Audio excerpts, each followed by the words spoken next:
Welcome to your 3D site capture. In the next minute, we'll show you how to explore, measure, and share your project with ease. To move around, use your arrow keys or click on the white navigation points.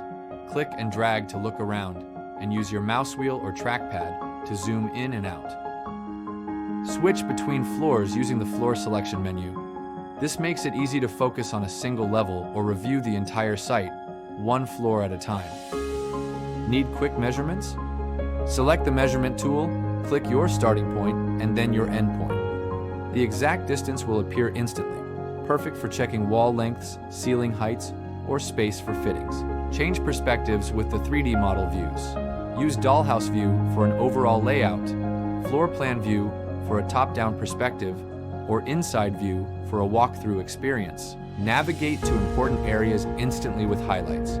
These saved viewpoints mark key locations or details within your scan. To share your 3D site capture, click the Share button. If you want to share a specific area for the site, also click on Link to this location and copy the link. You can now share it with others. With our 3D site capture, you can measure, review, and collaborate from anywhere. To learn more about how our 3D site capture can benefit your projects, visit aerialperspectives.com.au.